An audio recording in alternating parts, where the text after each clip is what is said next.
Welcome all friends, welcome to swing stocks. इस video में एक क्वेश्चन है, ओला इलेक्ट्रिक आईपीओ में क्या करें, और पूना वाला फिनकॉर्प का एक क्वेश्चन आया था, तो उसके दोनों के बारे में चर्चा करेंगे, शॉर्ट टर्म और लॉन्ग टर्म दोनों व्यू मेरे हिसाब से। तो सबसे पहले डिस्क्लेमर है, जो भी मैं वीडियो में बातें करूंगा वो मेरी सोच और रिसर्च के हिसाब से करूंगा। आप खुद अपनी एनालिसिस करें, अपने फाइनेंशियल एडवाइज़र की सलाह लें और अपने रिस्क के हिसाब से कोई डिसीजन ले। मेरा व्यू सही या गलत हो सकता है। तो ओला इलेक्ट्रिक जो है, इलेक्ट्रिक सेक्टर में अपनी मार्केट लीडर कंपनी है। 33,000 करोड़ मार्केट कैप पे ये लॉन्च हो रही है 76 पे। अभी अगर आप लिस्टिंग एन के लिए अप्लाई करना चाहते हैं तो 90 to 100 के बीच में ओपन होने की पॉसिबिलिटी है, लेकिन उस समय पर मार्केट भी देखना पड़ेगा। तो 70 से लेकर 100 अभी रेंज दिखा रहा है, तो वो बहुत ज़्यादा लिस्टिंग गेन नहीं है।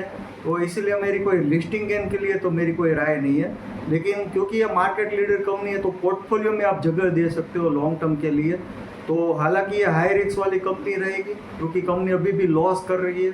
तो क्योंकि पोर्टफोलियो में 15-20 स्टॉक हम लेते हैं, तो कोई स्टॉक अगर डाउन जाता है तो दूसरा कोई स्टॉक अप जाता है। तो इसलिए अगर आप पोर्टफोलियो बनाना जानते हो और पोर्टफोलियो क्रिएट कर रहे हो, तो अगर आपको इसका बिजनेस मॉडल पसंद आ रहा है, जैसे कंपनी बैटरी भी अपने खुद बना रही है और उसका R&D सेंटर भी अपना खुद का है, तो इस हिसाब से कंपनी का बिजनेस मॉडल तो अभी अच्छा है। सिर्फ कंपनी लॉस कर रही है, तो आगे जाके कंपनी मार्केट लीडर है तो कभी ना कभी ये प्रॉफिट में आ सकती है। उसके हिसाब से प्राइस के हिसाब से बात करूँ तो अगर 100 के नीचे लिस्टिंग होती है तो 64 से लेके 100 के बीच में घूम सकता है। अगर 100 के ऊपर लिस्टिंग होती है तो 100 से लेके 144 के बीच में घूम सकता है। 144 पे इस कंपनी की मार्केट कैप 60,000 करोड़ हो जाएगी, तो वहाँ पे तो ये कंपनी महंगी हो जाएगी, क्योंकि हीरो मोटोकॉर्प जो है उसकी भी मार्केट कैप 1 लाख करोड़ है। अभी कितने भी साल इसके हो गए फिर भी, तो 144 के ऊपर तो आप टेक्निकली स्टॉप लॉस राइड करें, यह मेरी राय है। और अगर कभी गिरावट में 64 के नीचे जाती है तो 36 पर भी जा सकती है, और 36 पर बहुत ही सस्ते और अच्छे वैल्यूएशन रहेंगे। तो मेरे इन्वेस्टर के लिए मेरे हिसाब से मेरे राय दूँ तो एक आईपीओ प्राइस 76 और 36, ये दोनों दो अच्छे लेवल रहेंगे। वहाँ पे मिलते हैं कि नहीं वो मुझे पता नहीं है, सिर्फ मैं मेरा व्यू बता रहा हूँ। बाकी आगे जाके कंपनी में कोई बिजनेस मॉडल चेंजेस होता है और कोई चेंजेस होता है तो हर 6 महीने में आप अपडेट करते रहे, या मुझसे भी आप अपडेट मांग सकते हैं। तो ओवरऑल ये मेरा व्यू है ओला इलेक्ट्रिक में। और पूना वाला फिनकॉर्प में बात करें तो पूना वाला फिनकॉर्प भी जो कंपनी है वो काफ़ी शानदार कंपनी है और काफ़ी अच्छा ग्रोथ कर रही है।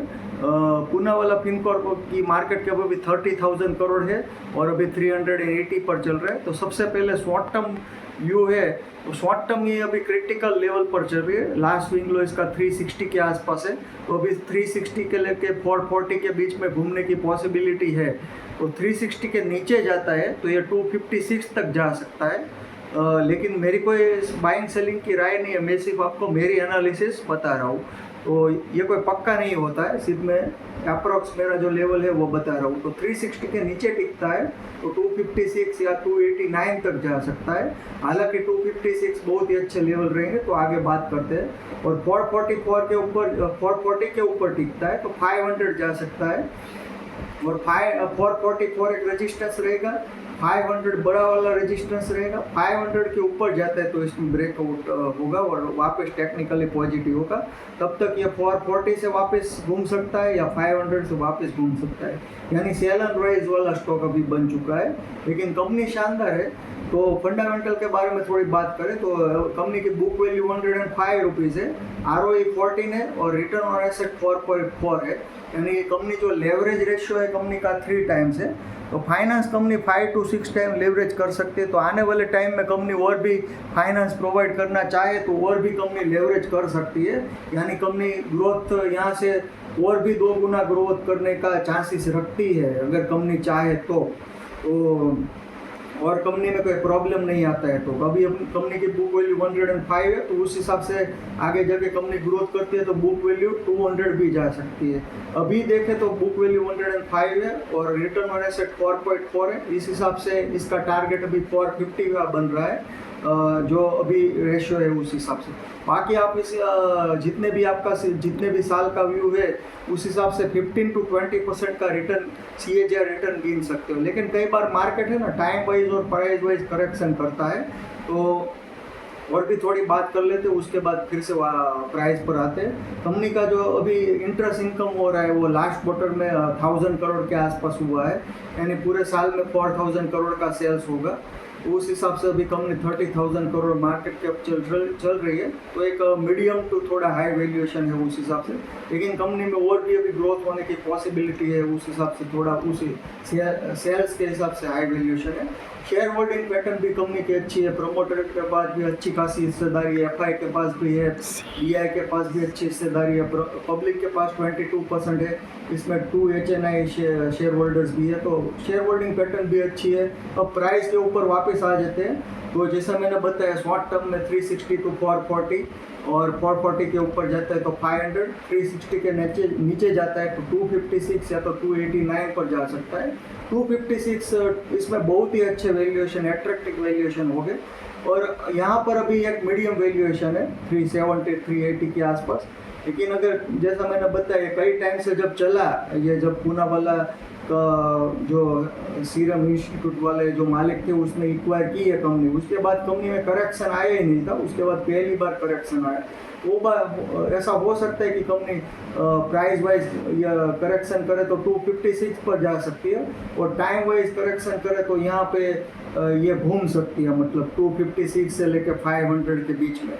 ओवरऑल तो कंपनी अच्छी है मेरे हिसाब से। आप जो मैंने लेवल बताया उस हिसाब से बाय ऑन डिप्स कर सकते हो, और थोड़ा थोड़ा बीच बीच में सेलिंग भी कर सकते हो अगर आपका शॉर्ट टर्म व्यू है।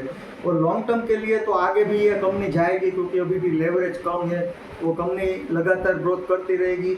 अभी इसका एज पर बुक वैल्यू और रिटर्न ऑन एसेट के हिसाब से 450 इसका टारगेट बन रहा था, जो अचीव भी हो चुका है। और आपका कितने साल का व्यू है उस हिसाब से आप 15% CAGR रिटर्न इसमें कैलकुलेट करके आप इसमें अपना टारगेट लगा सकते हो, और इसको 6 महीने बाद रिव्यू करते रहे।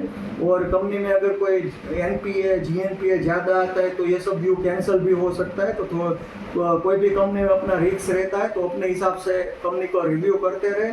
और मैं जो ये व्यू राय दी हुई दोनों कंपनी में अभी 6, हालांकि मैंने लंबी राय भी दी हुई है, लंबी राय भी दी हुई है और शॉर्ट टर्म राय भी दी हुई है, लेकिन हर 6 महीने में आप अपने हिसाब से इसको रिव्यू करते रहे, क्योंकि लगातार मार्केट में चेंजेस आते रहते, लगातार कंपनी में कोई ना कोई चेंजेस होते रहते हैं। तो 6 महीने बाद अपने आप रिव्यू करें या मुझसे रिव्यू करवा लें। और ये जो मैंने डिस्क्लेमर तो पहले ही दे दिया है। और दूसरी बात कि मेरे पास एक लार्ज कैप स्टॉक है जो 3 साल 4.5 साल का करेक्शन ख़त्म किया हुआ है, और बहुत ही अच्छी लार्ज कैप कंपनी है। तो अगर आप SIP के लिए कोई लार्ज कैप स्टॉक ढूंढ रहे हैं तो ये पेड मेरी रिसर्च रहेगी। तो ये 1500 रुपीज़ पर स्टॉक में आपको ये एक ही स्टॉक अभी 4.5 साल का करेक्शन किया है, वैसा मेरे पास स्टॉक है। ये फाइनेंशियल सेक्टर की कंपनी है। तो अगर आप ये कंपनी जानना और मेरे पास से लेना चाहते हो तो मेरा मोबाइल नंबर 9825681491 पे करेक्शन कॉल कर सकते हो। और दूसरी बात, ये इसमें ऐसा नहीं है कि तुरंत ही चलने लगेगी, आपको इसमें अगर SIP का व्यू है तो ही बाय करना है, तो किस लेवल पर गिरता है तो किस लेवल पर जा सकता है, दोनों बातें मैं करूंगा। ओवरऑल थोड़ी यहाँ पे झलक दूँ तो नीचे अगर बड़ा करेक्शन आता है तो 35% नीचे जा सकता है अगर बड़ा करेक्शन आता है तो, लेकिन ये बाइंग करने की सबसे बड़ी अपॉर्चुनिटी रहेगी। अगर आप डाउन साइड में घबराते नहीं हो और अच्छे स्टॉक लार्ज कैप स्टॉक है, और लार्ज कैप स्टॉक में अगर आप एक्यूमुलेट करने की सोचते हो तो ही आप ये स्टॉक ले और दूसरे कोई स्टॉक में इन्वेस्ट करें, मेरी ये राय है। तो डाउन साइड अभी अगर बहुत ज़्यादा डाउन साइड नहीं आती है तो 10% से ज़्यादा डाउन साइड नहीं है, लेकिन अगर एक लेवल टूट जाता है तो 35% तक डाउन आ सकते हैं। तो ओवरऑल मैं ये इसमें SIP करने की राय दूंगा। और 2 से 3 साल का व्यू आपको रखना पड़ेगा। तो कम से कम यहाँ जो मैं लेवल दूंगा वहाँ से 120% का रिटर्न एक्सपेक्टेड रिटर्न है, कोई गारंटी नहीं है। और डाउन के लेवल जो दिखने को मिलते हैं तो वहाँ से 3 गुना रिटर्न इसमें कम से कम मिल सकता है, ये एक्सपेक्टेड रिटर्न। तो 3 साल में 120% यानी 2 गुना से लेकर 3 गुना के रिटर्न के लिए आप इस स्टॉक को जानना पहचानना चाहते हैं तो 1500 रुपीज़ इसका मेरा रिसर्च का चार्जेस रहेगा। तो उसके लिए आप मुझे 9825681491 पे कॉल करें। और अगर आपको मेरी एनालिसिस पसंद आ रही है तो वीडियो को लाइक करें, दूसरे मित्रों के साथ शेयर करें। और अगर आपका कोई भी क्वेश्चन है तो आप कमेंट बॉक्स में भी अपना क्वेश्चन डाल सकते हो। थैंक यू फ्रेंड्स, मिलते हैं अगले वीडियो में। Bye bye for now.